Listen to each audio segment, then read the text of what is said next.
Bueno, muy bien. Empezamos a analizar lo que fue en el día de ayer una masiva movilización, esto en reclamo y contra las políticas económicas del gobierno nacional. La verdad que había un reclamo muchísimo más importante, más transversal, tenía que ver con las reformas que se dieron cita en el Congreso Nacional en la última parte del año pasado.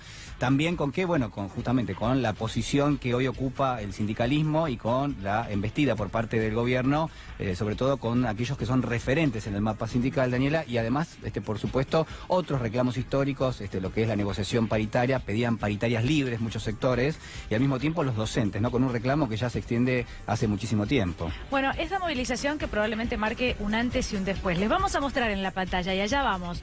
Sí. ¿Quiénes fueron los que estuvieron presentes, quiénes apoyaron? Porque se habló mucho los últimos días de todos aquellos que iban dejando solo a Hugo Moyano. De hecho, hubo un irónico tuit en el día de ayer de Facundo Moyano, de su hijo, que decía algo así como sí, lo dejaron solo, y mostraba una imagen de la 9 de julio llena, colmada de gente, ¿no? Como todos la vimos. La verdad es que más allá de discutir el número, sí podemos decir que fue una movilización masiva, en la que no hubo incidentes, como decíamos, pese a que mucha gente puede haber decidido no ir, justamente por temor, ¿no?, a que se produjera algún tipo de incidentes. Bueno, los que sí estuvieron, sí. La foto de los que sí estaban sobre el escenario.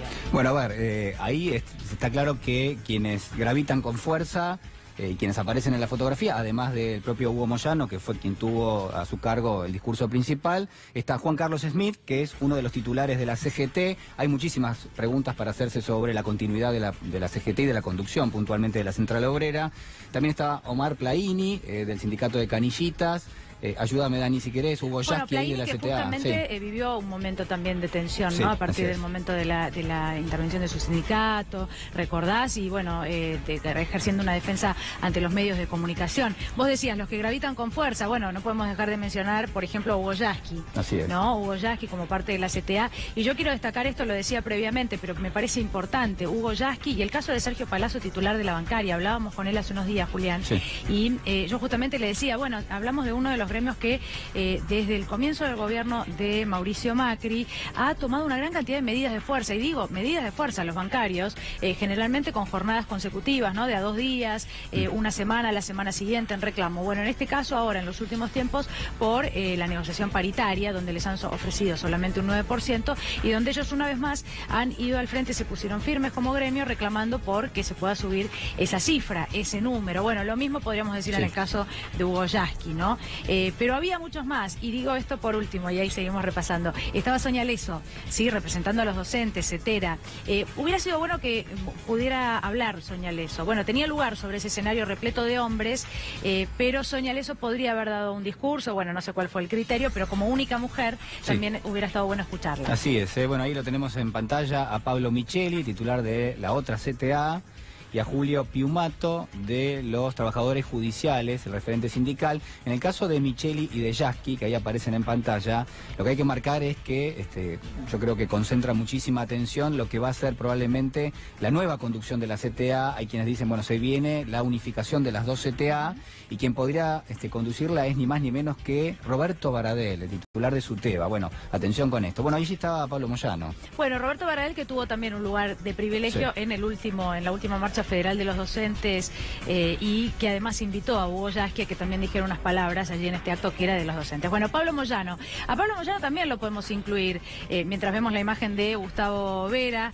titular de la Alameda, pero a Pablo Moyano decía lo podemos incluir dentro de este grupo que desde un primer momento, que en realidad ya hace 2 años que vienen en defensa de las mismas premisas. Digo esto ¿por qué? Porque parecía que en el día de ayer todos eran los defensores de Moyano, por lo menos muchos medios de comunicación quisieron plantearlo de esta manera, y a mí me cuesta ver, por ejemplo, a Sergio Palazzo o a Hugo Yasky como un simple defensor de Moyano, ¿no? Sí. Que se preste al juego de Moyano. Entiendo que ellos tienen reclamos que nos han contado miles de veces para sus trabajadores representados, que, bueno, en el día de ayer también estaban presentes, ¿no?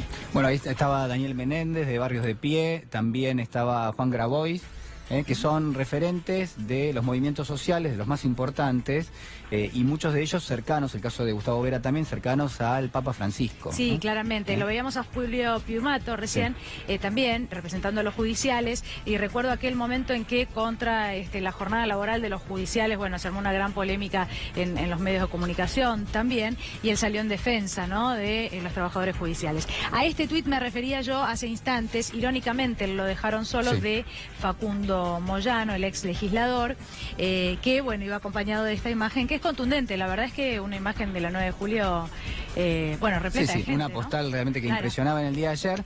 Yo con respecto a este tuit tengo un análisis que hacer, que es el siguiente. Moyano quizás, lo pregunto, ¿no? ¿Desperdició o no la oportunidad Moyano de ser hoy el articulador de lo que podría llegar a ser potencialmente la oposición política en la República Argentina? ¿Por qué digo esto? Porque parte de su discurso tuvo que ver con su defensa en lo que es este enfrentamiento con el gobierno nacional, pero puntualmente las causas que enfrenta en la justicia. La pregunta es, ¿era el lugar, era el momento para sacar a relucir que él, bueno, tiene espaldas suficientes, lo dijo de otra manera, pero digo, tiene espaldas suficientes para afrontar lo que son las causas que en este momento se están tramitando en la justicia? Y con respecto a este tema también digo, este tuit de Facundo Moyano que dice, lo dejaron solo, ¿no está de alguna manera personificando en el día de ayer lo que fue una conducción sindical mucho más importante que la del propio Moyano? Es decir, había, como vos habías marcado, Daniela, otros movimientos sociales, otros sectores sindicales, digo, no era la marcha por Moyano. Y entonces me pregunto, este tuit de Facundo Moyano no hace sino, replantear que de alguna manera los propios integrantes de la familia Moyano estaban buscando un respaldo para lo que es la situación que enfrentan ante la justicia. Sí, sin dudas, es muy interesante lo que vos planteás, porque parte del discurso de Hugo Moyano incluso tuvo que ver con la posibilidad de incluso dar la vida, dijo en un momento, sí, ¿no? Bueno, cuando en realidad no es eso lo que se está discutiendo, ¿no? Lo que se está discutiendo tiene que ver con la defensa de los derechos de los trabajadores, que no sean avasallados, y en todo caso sí tiene que haber una defensa judicial, y ya hablaremos de eso también, porque hubo una respuesta, ¿no?, por parte del gobierno, cuál es la lectura que hace el gobierno de lo que sucedió, sí, en el día de ayer, si es que la hace, ¿no?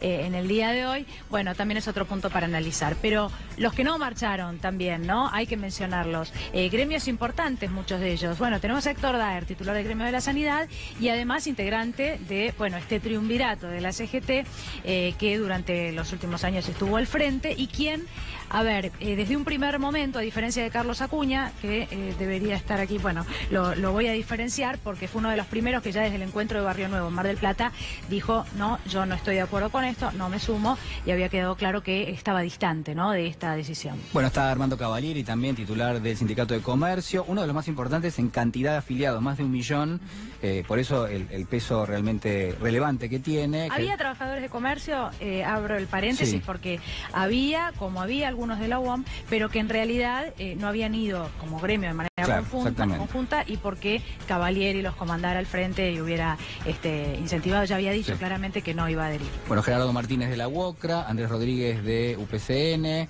varios referentes, de los más importantes, no hay que decir también, Luis Barrio Nuevo de Gastronómicos, vos hablabas de Carlos Acuña, bueno, prácticamente un delegado de Luis Barrio Nuevo dentro de lo que era la nueva conducción de la CGT, era el propio Carlos Acuña, que es el titular de los empleados de estaciones de servicio.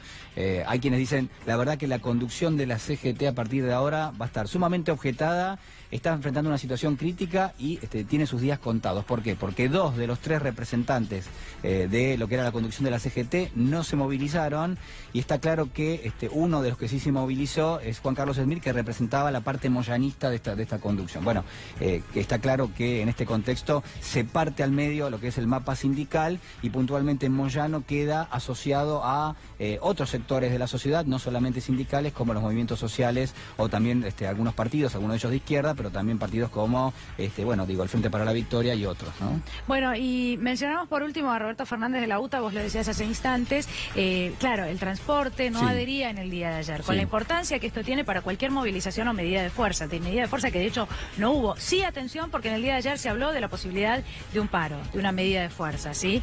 Pero claro, en el día de ayer no la había, y también es un dato importante. Sí, muy importante. Toda esta gente... Muy importante lo que estás diciendo.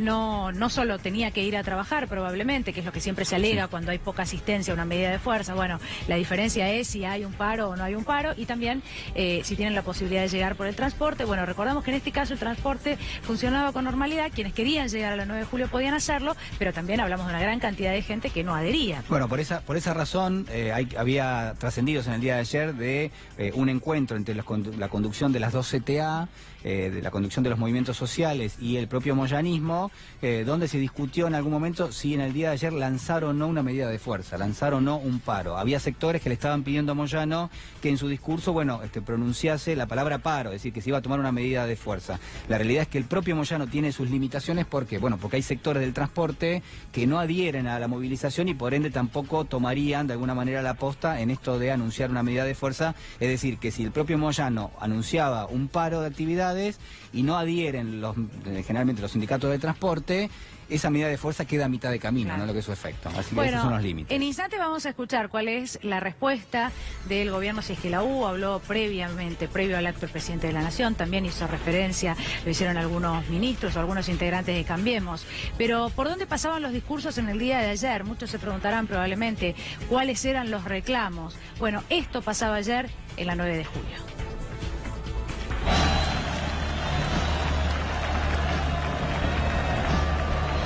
Porque de todos los disparates, estupideces que se han dicho, dicen que vienen a respaldar los problemas legales que yo tengo. Primero, no estoy implicado en ningún tema de corrupción por ahora, en ninguna denuncia. Pero les quiero aclarar lo siguiente a propios y extraños. Si tuviera un problema, tengo la suficiente pelota para defenderme de todos los compañeros. Que no le quepa duda a nadie, ni al gobierno, ni a los que acompañan al gobierno. No tengo miedo de ir preso. Estoy dispuesto a ir preso si la justicia cree que tengo que ir. No tengo miedo que me maten. Estoy dispuesto a dar la vida si es necesario por los trabajadores. Ser parte de este día que va a quedar en la historia como el día de la unidad de los trabajadores, el día de la dignidad de los que no nos ponemos de rodillas frente a la prepotencia de un gobierno de patrones.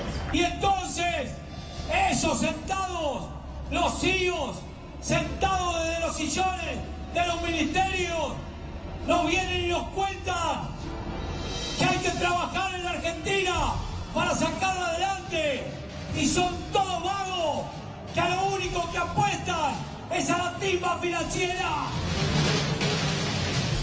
Pero me salió el camionero de adentro cuando uno viene contando tantos disparates, estupideces cansadas que no tienen ya ni sentido, amenazas, disparates totales. Lo único que falta que digan que estaba firmada las amenazas que han recibido algunos personajes, que ya los conocemos. Por eso estaba un poco caliente y le decía que no soy muy valiente, pero trato de disimularlo bien, compañero. La profunda emoción como trabajador de ver esta maravillosa movilización, que no hay vista para mirar dónde termina. Querían saber cuántos éramos, seguramente muchos más que los 50 que fueron a apoyarlo a Macri hace una semana. Al obelisco, somos cientos de miles de trabajadores. Lo único que se ha logrado de este gobierno en estos 2 años es hacer perder el poder adquisitivo de trabajadores y de jubilados.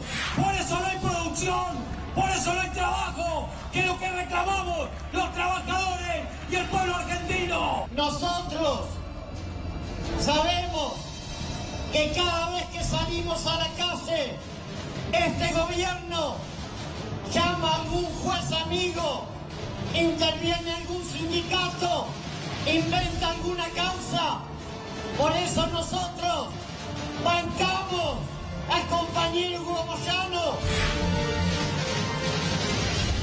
No siga llevando adelante políticas que hambrean a la parte más sensible de nuestra sociedad, a nuestros queridos jubilados, a nuestros queridos viejos. Le han engañado con la discusión histórica. Lo han engañado con ese título de reparación histórica. ¿Reparación histórica de qué? Se han jubilado que han cobrado 20 pesos, 100 pesos, 120 pesos. No venimos a amenazarlo, no venimos a decir, como algunos dicen, que somos antidemocráticos. No somos desestabilizadores, no. Somos hombres y mujeres de trabajo que venimos a decirle al gobierno: señores, no sigan aplicando políticas que no solamente hambrean a la gente hoy, sino que hambrean el futuro de nuestros hijos, porque están hipotecando al país, compañeros. Y estos señores no saben que los que más queremos la pacificación del país son los trabajadores. Pero la pacificación del país se hace con salarios dignos. Cuando llegue el momento de expresar la voluntad democrática que siempre hemos tenido, sepamos elegir, y aquellos que se pueden haber equivocado, que reflexionen. Los gorilas no pueden estar más en la conducción del país, porque nos quieren quitar la dignidad a los hombres de trabajo, y no lo podemos permitir jamás. Simplemente eso quería decirles y agradecer una vez más la presencia masiva de los trabajadores de todos los sectores de la sociedad. Muchísimas gracias, compañeros.